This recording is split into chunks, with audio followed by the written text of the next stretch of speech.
নীরব নিস্তব্ধ রজনী, চারদিকে ঘুটঘুটে অন্ধকার। পৃথিবীর বুকে তখন নেমে এসেছে এক অপার্থিব নীরবতা। এমন এক নিঝুম রাতে বিছানায় শায়িত আছেন আল্লাহর প্রিয় খলিল, জাতির পিতা হজরত ইব্রাহিম আলাইহিসসালাম। ঠিক তখনই এক অলৌকিক স্বপ্নের মাধ্যমে তার কানে ভেসে আসলো এক গম্ভীর দৈববাণী, হে ইব্রাহিম, তুমি আল্লাহর রাস্তায় কোরবানি করো। স্বপ্ন দেখে ধরপর করে জেগে উঠলেন আল্লাহর নবী। বুকটা যেন এক অজানা আশঙ্কায় কেঁপে উঠল। প্রভাত হতেই আল্লাহর সন্তুষ্টির আশায় তিনি 10টি নয়, 20টি নয়, একসাথে 100টি উট আল্লাহর রাস্তায় কোরবানি করে দিলেন। কিন্তু কষ্টের পরীক্ষা তো মাত্র শুরু। পরের রাতে নবীজি যখন আবারও বিছানায় শায়িত, সেই নিস্তব্ধতা ভেঙে আবারও ভেসে আসলো সেই একই চেনা আওয়াজ, হে ইব্রাহিম, তুমি আল্লাহর রাস্তায় কোরবানি করো। সকালে উঠে ব্যাকুল হৃদয়ে তিনি আবারও 100টি উট আল্লাহর নামে উৎসর্গ করলেন। হায়রে নিয়তি, টানা 2 দিনে 200টি উট কোরবানি করার পরও যেন পরম করুণাময়ের দরবারে তৃপ্তির ছোঁয়া মিলল না। তৃতীয় রাতে যখন তিনি বিছানায় শুয়ে আছেন, তখন আবারও সেই দৈববাণী তাঁর অন্তরাত্মাকে কাঁপিয়ে দিয়ে বলল, হে ইব্রাহিম, তুমি আল্লাহর রাস্তায় তোমার জীবনের সবচাইতে প্রিয় বস্তুটিকে কোরবানি করো। পরের দিন সকালে ইব্রাহিম আলাইহিসসালাম গভীর ভাবনায় ডুবে গেলেন। তাঁর চোখ দিয়ে অশ্রু গড়িয়ে পড়ছিল। বুক ফাটা আর্তনাদে তিনি ভাবলেন, হে আল্লাহ, আমি পরপর 2 দিন 200টি উট কোরবানি করলাম, তবুও কি তোমার দরবারে তা কবুল হলো না? আমার থেকে আর কি চাও তুমি? হঠাৎ করেই তার হৃদয়ে এক সুতীব্র কষ্টের হাহাকার মোচড় দিয়ে উঠল। তিনি বুঝতে পারলেন, আল্লাহ উট চান না, আল্লাহ চান তাঁর জীবনের সবচেয়ে মূল্যবান, সবচেয়ে কলিজার টুকরো ধনকে।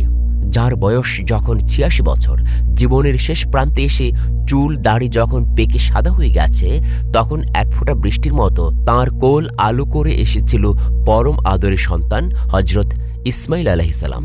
দীর্ঘ প্রতীক্ষার পর বৃদ্ধ বয়সে পাওয়া এই একমাত্র সন্তানটিই ছিল তার বেঁচে থাকার অবলম্বন, তাঁর বংশের প্রদীপ এবং তার কলিজার টুকরো।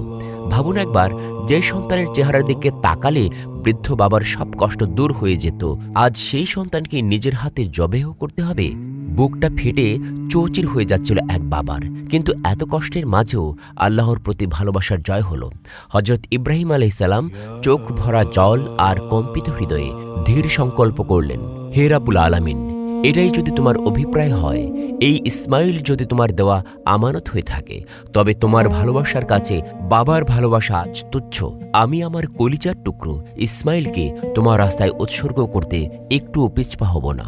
আল্লাহ পাক রাব্বুল আলামিনের মহব্বত ও ভালোবাসা পাওয়ার পথে দুনিয়ার কোনো কিছুই আমার জন্য বাধা হয়ে দাঁড়াতে পারবে না।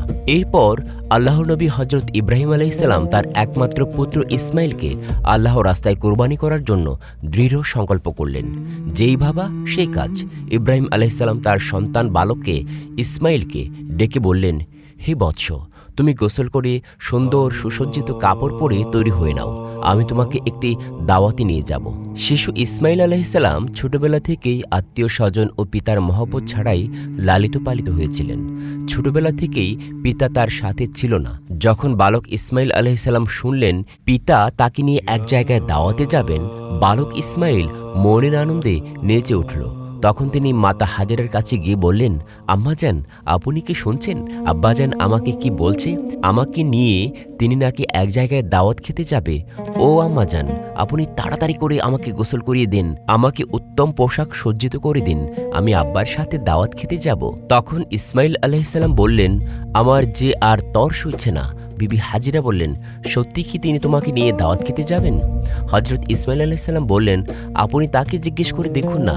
এরপরে বিবি হাজিরা আলাইহিসসালাম স্বামীকে জিজ্ঞেস করলেন, ও আমার প্রাণের স্বামী, আমি কি শুনলাম আপনি নাকি ইসমাইলকে নিয়ে একটি দাওয়াতের কাজে যাবেন? ইব্রাহিম আলাইহিসসালাম বললেন, ও হাজেরা, তুমি ঠিকই শুনছ।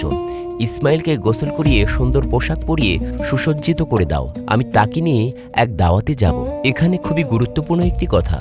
অনেকের মনে হতে পারে হজরত ইব্রাহিম আলাইহিসসালাম আল্লাহর নবী হয়ে বিবি হাজিরা ও ইসমাইল আলাইহিসসালামের সাথে একটা মিথ্যা কথা বলেছেন। কিন্তু মূলত জাতির পিতা ইব্রাহিম আলাইহিসসালাম তাদের সাথে মিথ্যে কথা বলেননি। গভীরভাবে যদি চিন্তা করা যায়, তাহলে ইব্রাহিম আলাইহিসসালামের এই কথাটি সঠিক ও বাস্তবসম্মত ছিল। কেননা তিনি তো ইসমাইল আলাইহিসসালামকে নিয়ে আল্লাহ পাক রাব্বুল আলামিনের দাওয়াতেই যাচ্ছিলেন। এরপরে বিবি হাজিরা আলাইহিসসালাম বালক ইসমাইলকে উত্তম রূপে গোসল করিয়ে সুন্দর পোশাক পরিয়ে সুসজ্জিত করে ইব্রাহিম আলাইহিসসালামের কাছে নিয়ে আসলেন। অতঃপর তাকে স্বামীর হাতে তুলে দেওয়ার পূর্বে বললেন, ও আমার প্রাণী স্বামী, ইসমাইলকে আমি ছোট থেকে এ পর্যন্ত লালন পালন করেছি, কিন্তু এর মধ্যে আমি তাকে একটি বাড়ির জন্য আমার দৃষ্টির আড়াল হতে দেইনি। ও আমার প্রিয় স্বামী, আপনি সবসময় তাকে দেখে রাখবেন, কখনোই আপনি তাকে আপনার চোখের আড়াল করবেন না, যতক্ষণ পর্যন্ত না আপনি আর ইসমাইল আলাইহিসসালাম আমার কাছে ফিরে আসছেন। ততক্ষণ পর্যন্ত আমি উদ্বিগ্ন থাকব এবং আপনার পথ পানে এসেই থাকব। আমি আপনার এবং আমার পুত্রের পানে চেয়ে আমার সময় কাটাবো। হযরত ইব্রাহিম আলাইহিসসালাম বিবি হাজরার এই কথা শুনে কোনো উত্তর দিলেন না। তার হৃদয়ের মধ্যে এক তুফান বয়ে যাচ্ছিল। তিনি মুখ ফুটে কোনো কথা বিবি হাজরাকে বলতে পারছিলেন না। তার অশ্রু যেন দুচোখ বেয়ে বেরিয়ে আসতে চাচ্ছিল, কিন্তু তিনি তার অশ্রুগুলিকে আল্লাহ পাক রাব্বুল আলামিনের মহব্বতের দরিয়ায় চাপা দিয়ে রেখেছিলেন। এরপরে হযরত ইব্রাহিম আলাইহিসসালাম বালক ইসমাইলকে নিয়ে চলতে লাগলেন মিনার পাহাড়ের দিকে। অভিশপ্ত ইবলিস যখন দেখল জাতির পিতা হযরত ইব্রাহিম আলাইহিসসালাম আল্লাহ পাক রাব্বুল আলামিনের আদেশ পালনার্থে একমাত্র পুত্র সন্তানকে জবাই করার জন্য ধীর সংকল্পে হাঁটছেন, তখন তার সহ্য হলো না। সে বলতে লাগলো, হায়রে আমি ইবলিস, মানব জাতির জন্য আমি বেহেশত থেকে বহিষ্কৃত হয়েছি এবং আমি চিরমর্দুদ ও জাহান্নামী হয়েছি, আর সেই মানব জাতির একজন সন্তান ইব্রাহিম আল্লাহ পাক রাব্বুল আলামিনের আদেশ পালন করে তার প্রিয়জন হবে, এটা আমি কিভাবে সহ্য করব? কোনোভাবে এটা হতে দেওয়া যাবে না। যে করেই হোক ইব্রাহিমকে এই কাজ থেকে ফিরিয়ে আনতে হবে। তাই ইবলিস তার চক্রান্ত ষড়যন্ত্র বাস্তবায়নের জন্য সর্বপ্রথম বিবি হাজরা আলাইহিসসালামের কাছে একজন ভালো মানুষের বেশ ধরে উপস্থিত হলো। বিবি হাজরা আলাইহিসসালাম এর কাছে গিয়ে ইবলিস বলল, ও হাজরা, তুমি কি জানো তোমার স্বামী ইব্রাহিম তোমার সন্তানকে কোথায় নিয়ে যাচ্ছেন? তখন বিবি হাজরা আলাইহিসসালাম বললেন, কেন? তিনি তাকে একটি দাওয়াতে নিয়ে যাচ্ছেন। তখন ইবলিস বলল, আমি এতদিন ঠিকই শুনছি নারী জাতি অত্যন্ত সহজ ও সরল, তাদেরকে যে কোনো মিথ্যে কথা বলে ও প্রতারণামূলক কথা বললে ধোঁকা দেওয়া যায়। তোমার স্বামী তোমাকে ধোঁকা দিয়েছে। বিবি হাজরা আলাইহিসসালাম শয়তানের মুখের এই কথা শুনে বললেন, তুমি এ কেমন কথা বলছো? আমার স্বামী আল্লাহর নবী, তিনি কিভাবে আমাকে ধোঁকা দিতে পারেন? আমি তোমার কথা বিশ্বাস করি না।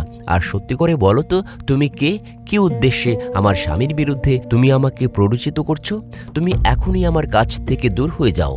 ইবলিস বলল, ও হাজেরা, এখন তো তুমি অত্যন্ত তেজের সাথে কথা বলছো, কিন্তু কালকে যখন দেখতে পাবে সত্যি ইব্রাহিম তার সন্তান ইসমাইলকে জবেহ করে দিয়েছে, তখন দেখা যাবে তোমার এত তেজ কোথায় থাকে। বিবি হাজিরা বিরক্ত হয়ে বললেন, আচ্ছা তুমি কি বলতে চাচ্ছ, একটু খুলে বলো তো। শয়তান তখন বলল, আমি সেই কথা বলার জন্য তোমার কাছে এসেছি। তখন বিবি হাজিরা বললেন, তুমি কি আমাকে একটু বুঝিয়ে বলতে পারো, এর কি কোনো যুক্তি হয়? একজন পিতা কেন তার একমাত্র নিরপরাধ সন্তানকে জবেহ করবে? শয়তান বলল, শোনো হাজেরা, ইব্রাহিম খামাকা ইসমাইলকে জবেহ করছে না। আল্লাহ পাক রাব্বুল আলামিন তাকে নির্দেশ দিয়েছেন তিনি যেন ইসমাইলকে তার রাস্তায় জবেহ করে দেন। সে কারণে ইব্রাহিম আলাইহিসসালাম তোমার পুত্র ইসমাইলকে তার পাহাড়ের দিকে নিয়ে যাচ্ছে। এখনও সময় আছে, তুমি তাড়াতাড়ি করে ইসমাইলকে তার হাত থেকে রক্ষা করো, নইলে দেখবে ইব্রাহিম তোমার পুত্র ইসমাইলকে আল্লাহর আদেশ পালন করতে যেয়ে জবেহ করে ফেলবে। তখন বিবি হাজেরা এবার শয়তানের কথা শুনে বললেন, আল্লাহ পাক রাব্বুল আলামিন দুনিয়ার এতগুলো মানুষের মধ্য থেকে যদি আমার পুত্র ইসমাইলকে তার রাস্তায় জবাই করার জন্য কবুল করে থাকেন, তাহলে এর চাইতে বড় সৌভাগ্যের বিষয় তো আমার জন্য আর কিছু হতে পারে না। শুধু একজন ইসমাইল নয়, আল্লাহ পাক রাব্বুল আলামিন যদি আমার হাজার হাজার সন্তান দিতেন, আর সেই হাজার হাজার সন্তানকেও যদি আল্লাহ পাক রাব্বুল আলামিনের রাস্তায় কুরবানি করার জন্য আল্লাহ পাক আমাদেরকে আদেশ দিতেন, আমি খুশি মনে তাদের সকলকেই আল্লাহ পাক রাব্বুল আলামিনের রাস্তায় জবেহ করে উৎসর্গ করে দিতাম। আমি বুঝতে পেরেছি তুমি মরদুদ, তুমি ইবলিস, আর তুমি আমাকে ধোঁকা দিতেও প্ররোচিত করতে এসেছো। আমি তোমার কাছ থেকে আল্লাহর আশ্রয় প্রার্থনা করছি। তিনি বললেন, আউযু বিল্লাহি মিনাশ শাইতানির রাজিম, লা হাওলা ওয়ালা কুওয়াতা ইল্লা বিল্লাহিল আলিয়্যিল আযীম। ও ইবলিস, তুমি এখনই আমার চোখের সামনে থেকে দূর হয়ে যাও। বিবি হাজরা আলাইহিসসালামের এই তেজদীপ্ত বক্তব্য শুনে ইবলিস আর তার কাছে টিকতে পারল না। অতঃপর সে সেখান থেকে পাগলা কুকুরের মতো লেজ গুড়িয়ে পালিয়ে গেল। ইবলিস যখন দেখল বিবি হাজরাকে ধোঁকা দিয়ে কোনো রকমে কাজ করা যাচ্ছে না, তখন সে চিন্তা করতে লাগলো, যাই বালক ইসমাইলকে গিয়ে এবার ধরি। হযরত ইসমাইল আলাইহিসসালাম হযরত ইব্রাহিম আলাইহিসসালামের পেছন পেছনে চলছিলেন। এবং তিনি কিছুটা তার পেছনে ছিলেন। ইবলিস তখন ইসমাইল আলাইহিসসালামকে হাতের ইশারায় ডেকে ইব্রাহিম আলাইহিসসালাম থেকে আরও দূরত্বে নিয়ে এলো। এরপর সে ইসমাইল আলাইহিসসালামকে বলল, ও ইসমাইল, তুমি কি জানো তোমার পিতা তোমাকে কোথায় নিয়ে যাচ্ছে? ইসমাইল আলাইহিসসালাম বললেন, কেন? দাওয়াত খেতে নিয়ে যাচ্ছে। ইবলিস বলল, ওহি বালক, তুমি তো অত্যন্ত কচি ও ছোট, তোমার মন সাদাসিধে ও ভোলাভালা, তাই তোমার পিতা তোমাকে দাওয়াত খাওয়ার কথা বলে ধোঁকা দিয়েছে। তখন ইসমাইল আলাইহিসসালাম বললেন, তুমি এই কেমন কথা বলছো? কেন আমার পিতা আমাকে ধোঁকা দিবে? আমি তার একমাত্র সন্তান, আর এতদিন পরে তিনি আমার সাথে দেখা করতে এসেছেন। ধোঁকা দেওয়ার উদ্দেশ্য কি হতে পারে? তখন ইবলিস বলল, ও ইসমাইল, তুমি জেনে রাখো, তোমার পিতা তোমাকে দাওয়াত খাওয়ার কথা বলে ধোঁকা দিয়ে জবেহ করার জন্য নিয়ে যাচ্ছে। মিনার পাহাড়ে গিয়ে তিনি তোমাকে জবেহ করে দিবেন। তখন ইসমাইল আলাইহিসসালাম বললেন, এটা কি কোনো যুক্তি হতে পারে যে কোনো পিতা তার একমাত্র সন্তানকে বিনা কারণে জবেহ করে দিবেন? ইবলিস তখন বলল, ও ইসমাইল, তোমার পিতা বিনা কারণে তোমাকে জবেহ করবে না। আল্লাহ পাক রাব্বুল আলামিন তাকে নির্দেশ দিয়েছেন তিনি যেন তোমাকে তার রাস্তায় কোরবানি করেন, আর আল্লাহর নির্দেশ পালন করার জন্যই তোমার পিতা তোমাকে মিনার পাহাড়ে জবেহ করার জন্য নিয়ে যাচ্ছেন। তখন ইসমাইল আলাইহিসসালাম বললেন, আল্লাহ পাক রাব্বুল আলামিন এই দুনিয়াতে এত এত মানুষের মধ্য থেকে যদি আমাকেই তার রাস্তায় জবেহ করার জন্য কবুল করে থাকেন, তাহলে এর চাইতে বড় সৌভাগ্য বিষয় আর কি হতে পারে? আমি বুঝতে পেরেছি তুমি হলে ইবলিস। ও ইবলিস, তুমি জেনে রাখো, আল্লাহ পাক রাব্বুল আলামিন যদি আমাকে লক্ষ কোটি জীবন দিতেন, আর সেই লক্ষ কোটি জীবনকেও আল্লাহ পাক রাব্বুল আলামিন যদি তার রাস্তায় কোরবানি করার জন্য কবুল করতেন, তাহলে প্রতিবারই আল্লাহ পাক রাব্বুল আলামিনের রাস্তায় কোরবানি হওয়ার জন্য প্রস্তুত থাকতাম। ও ইবলিস, তুমি আমার কাছ থেকে এখনই দূর হয়ে যাও। আমি তোমার থেকে আল্লাহর কাছে আশ্রয় প্রার্থনা করছি। তখন ইসমাইল আলাইহিসসালাম বললেন, আউযু বিল্লাহি মিনাশ শাইতানির রাজিম। এরপরই হযরত ইসমাইল আলাইহিসসালাম ইবলিসকে লক্ষ্য করে পাথর মারতে লাগলেন। ইসমাইল আলাইহিসসালাম এর সেই স্মৃতির চরণ করে আজ পর্যন্ত হাজিরা হজে গিয়ে সেই শয়তানের গায়ে পাথর নিক্ষেপ করে। এরপর হযরত ইব্রাহিম আলাইহিসসালাম পুত্র ইসমাইলকে নিয়ে মিনা পাহাড়ের প্রান্তরে উপস্থিত হলেন। জবেহ করার পূর্বে জাতির পিতা হযরত ইব্রাহিম আলাইহিসসালাম পুত্র ইসমাইল আলাইহিসসালামের সাথে একটি পরামর্শ করতে চাইলেন। তিনি বললেন, হে আমার বৎস, আমি স্বপ্নে দেখেছি যে আমি তোমাকে জবেহ করছি, এখন তোমার অভিমত কি বলো? তখন ইসমাইল আলাইহিসসালাম বললেন, হে আমার পিতা, আপনি যা আদিষ্ট হয়েছেন তাই করুন। আল্লাহ ইচ্ছা করলে আপনি আমাকে ধৈর্যশীলদের অন্তর্ভুক্ত পাবেন। হযরত ইসমাইল আলাইহিসসালামের এরূপ জবাব শুনে ইব্রাহিম আলাইহিসসালাম অত্যন্ত খুশি হলেন। তারপর ইসমাইল আলাইহিসসালাম তার পিতাকে লক্ষ্য করে বললেন, ওহে আব্বাজান, আপনি তো আমাকে জবেহ করে দিবেন, তার পূর্বে আমার কয়েকটি অনুরোধ রয়েছে, আপনি কি দয়া করে আমার সেই অনুরোধগুলি রক্ষা করবেন? তখন ইব্রাহিম আলাইহিসসালাম বললেন, বৎস, তুমি তোমার আর্জিগুলো পেশ করতে পারো, আমি সেগুলোকে যথাসাধ্য রক্ষা করার চেষ্টা করব। ইসমাইল আলাইহিসসালাম বললেন, ওহে আব্বাজান, আমাকে জবেহ করার পূর্বে আমার হাত পা উত্তমরূপে বেঁধে নেবেন।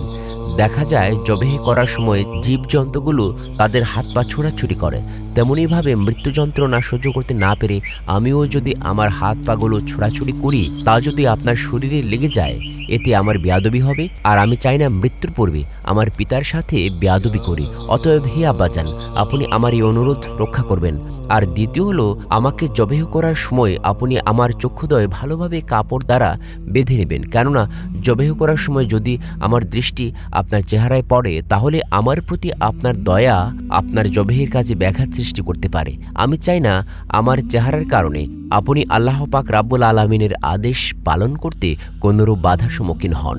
আর তৃতীয়ত হলো, আমার যে আবদারগুলো, তা হলো কোরবানি করার পর যখন আপনি গৃহে প্রত্যাবর্তন করবেন, তখন আমার রক্তমাখা জামা কাপড়গুলো নিয়ে আমার জনম দুঃখিনী আম্মার নিকট সমর্পণ করবেন এবং তাকে আমার সালাম জানাবেন, আর বলবেন যে তার এই ত্যাগের বিনিময়ে আমরা একত্রে বেহেশতে অবস্থান করতে পারবো, এবং তাকে আরও বলবেন যে আল্লাহ পাক রাব্বুল আলামিন তার নির্দেশ পালন করায় যে তৌফিক আমাদেরকে দিয়েছেন, তার জন্য তিনি যেন শুকরিয়া আদায় করেন এবং তিনি যেন আমার জন্য কোনোরূপ দুঃখ প্রকাশ না করেন। পুত্রের মুখে এই কথাগুলো শ্রবণ করে হযরত ইব্রাহিম আলাইহিসসালাম অত্যন্ত সন্তুষ্ট হলেন। তিনি তার আস্তিনের নিচে পূর্বেই এক গাছা দড়ি ও একখানা ছুরি লুকিয়ে রেখেছিলেন।